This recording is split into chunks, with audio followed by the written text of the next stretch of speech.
mais uma prova da prática, da repetição. Tu jogava no clube, jogava em casa, porque a gente fala muito de futebol aqui, né? E o futebol mudou um pouco com relação aos treinos analíticos, né? Sim. Os treinos de repetição, não sei como é que funciona no basquete. E a gente fala muitas vezes da queda da qualidade dos fundamentos. Sim. É pela falta do treino mais sistêmico. Ele tira um pouco daquela repetição que você vai afinando, né, o movimento motor com relação ao movimento. E essa repetição. E eu uso até o exemplo do Stephen Curry, em relação às cestas de 3. Sim, lógico. Pô, eu pergunto pros caras, você acha que ele faz aquilo como? Ele nasceu com o dom de acertar a bola de longe? Ou ele treina aqui 1000 bolas por dia, 500 bolas por dia de cada lugar? O lance da quadra, ele tá quicando a bola, aí a bola fica diferente. Morre, a bola morre ali no chão. A quadra tá ruim, ele sabe que, tipo, não foi eu que errei. Essa foi bizarra, É bizarro. E, cara, assim, eu tive o privilégio de jogar com grandes jogadores na minha carreira toda. Sim. E logo no meu primeiro ano como subindo pro time profissional, eu tive o Oscar Schmidt. Você já subiu com o Oscar no time? O Oscar estava no time. Caraca. E eu via o que ele fazia dentro da quadra e após os treinamentos. Todo mundo aqui já escutou o Oscar falando que o apelido dele era Mão Santa. Sim. E que de mão santa não tinha nada. Ele ficava puto, era mão treinada. Era mão treinada.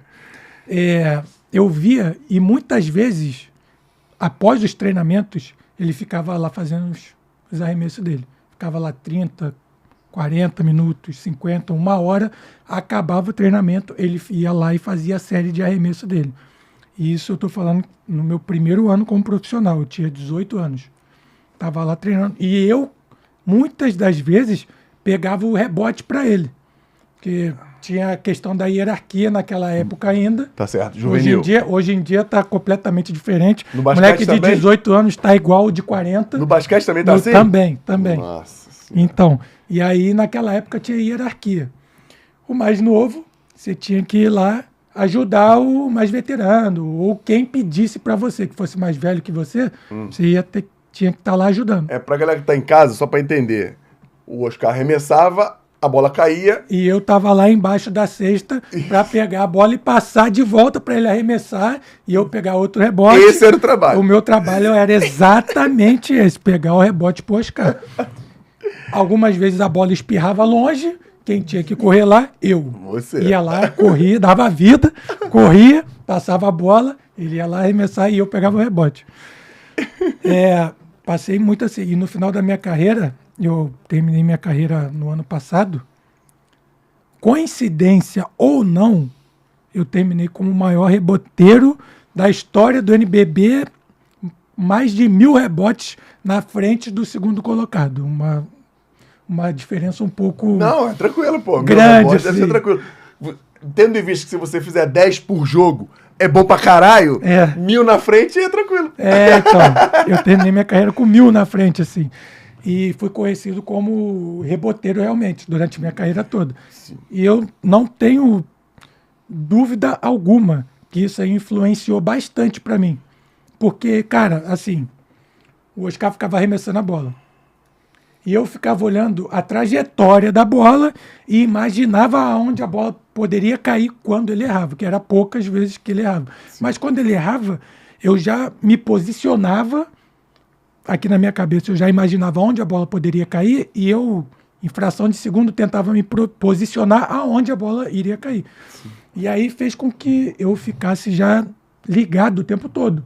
Entendi. Quando eu entrava na quadra, a minha função nessa época era pegar rebote, fazer bloqueio pro Oscar, e quando eu pegasse o rebote de ataque, primeira coisa, procura o Oscar onde é que ele tá, passa a bola para ele. A minha função era essa. Você era o auxiliar do Oscar. Era praticamente isso. Praticamente isso. E aí, e tá bom pra caralho, tá? Melhor professor, cara, difícil, viu? Pô. Mas, cara, e aí eu fui, logicamente, eu era fanático por NBA. Também. O meu irmão, quando ele vinha de fora, ele viajava com a seleção brasileira, ele vinha de fora, na época ele trazia aquelas fitas VHS.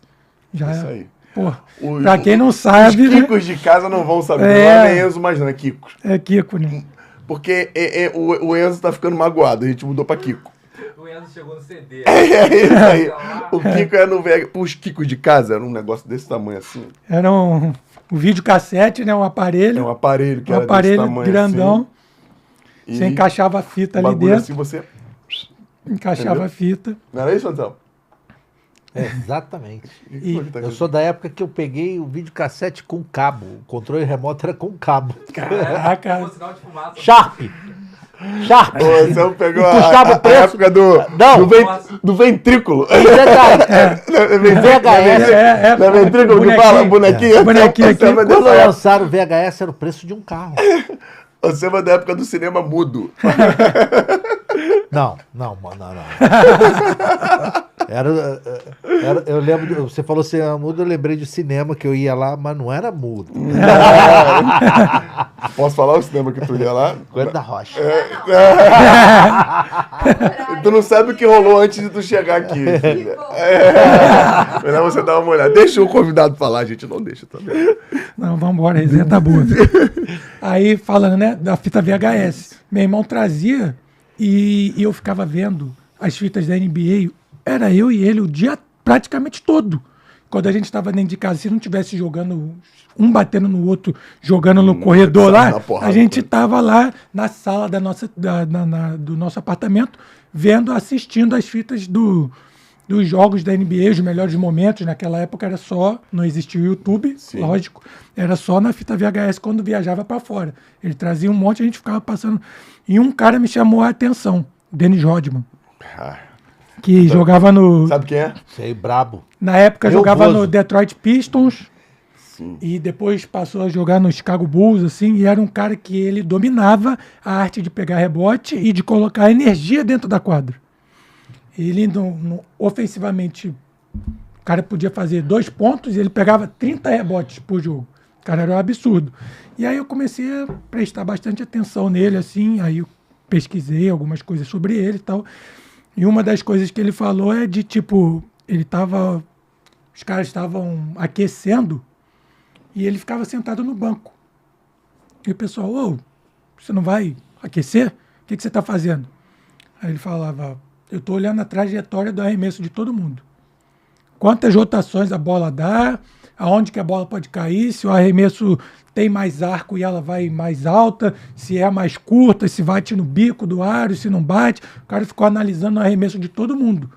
E aí chegava na hora do jogo, o cara pegava 15, 20 rebotes, chegou a pegar 30 rebotes. O cara sabia exatamente aonde cada jogador, quando fosse arremessar, a probabilidade da bola cair era no lugar X. Então ele sabia praticamente tudo isso. E aí, cara, eu vi isso aí e falei, caraca, que loucura. Tentar fazer esses bagulho também. Aí eu, logicamente, não na proporção que ele teve, né, que ele fez, mas foi uma ideia que ele deu. E aí eu comecei a imaginar aonde a bola poderia cair, eu ficava olhando a trajetória, tentava me posicionar no melhor local possível ali. E deu certo, assim, Deu sorte de ele. certa maneira, né? Deu sorte, Anselmo? Falando que fala. Deu sorte pra caramba, né? É. Cara, não, isso é muito maneiro. Eu nunca tinha E pensado sorte nisso. 2 vezes em casa, né? É isso mesmo. 2 raios. Não, Eu tava imaginando aqui, sabe o que? O prato de comida desse pessoal. Rapaz, Essa mãe, caraca, rapaz. é por isso que eu sou apaixonado por esse cara. É verdade. É umas perguntas que... Ela Pô, servia é o quê? verdade. E é bem peculiar mesmo, Sim, né? sim. A tua mãe deve ter, coitada, Servia deve de ter, pá. deve ter Ela trabalhado. pegava- Deve ter Meu trabalhado. irmão, eu juro pra você. Tomou arrozinho, meu filho. Era uma parada absurda. Era uma parada absurda. Quando eu chegava lá em casa, principalmente quando eu levava algum amigo pra ir lá pra casa almoçar, fazer um lanche. O amigo do basquete. Não, nem do precisava ser do basquete. Aí com a mãe dele não ia Não, aguentar. senão realmente ia dar um prejuízo lá em casa. Eram os amigos lá do condomínio onde eu morava mesmo. Meu irmão, a minha mãe, ela me dava 1 litro de suco todo dia pra comer. Juro pra você, era aqueles copos desses fast food que tem hoje em dia. Sim, sim. Na época você pegava lá e você ganhava um brinde, era o copo de 1 litro. Copo Era de um 1 litro. copão grandão. Meu irmão, ela botava que suco, aquele suco de pó, com pozinho, isso aí. que fazia 5 litros, mágico. Bebe que dá arremesso, filho. 20 centavos você pagava na época, o bagulho fazia 5 litros de suco naquilo. Não acompanhava nem a inflação. O troço. Meu irmão, era todo dia, toda a refeição era um copo de 1 litro. Toda a refeição. Toda a refeição. E o prato gigante. E quando ia algum amigo meu, falava assim, meu irmão, o que tá acontecendo aqui? Eu não tô aguentando não, é coisa pra caraca, é muita comida, é muita bebida. Pô, sua mãe tá pensando que eu sou igual a você? Esquece isso aí, pô. Cara, não, é que muita... loucura. Cara, Não, eu comia bastante. Boa Bastante. pergunta, né? Por que você pensou logo na comida? Porque eu sou gordo. O primeiro assunto lá Pô, que a gente falou. por quê? A preocupação do Gordo. qual é? Eu gosto de comer bem. Gosta de se alimentar bem, tá Pô. certo. Tá certo mesmo, pô. Imagina, arroz. Arroz era pai. Eu tava Não. imaginando que a mãe dele, filho, toma mais uma colherzinha de arroz. Muito Cara, mesmo. pô, que pergunta foda, Céu.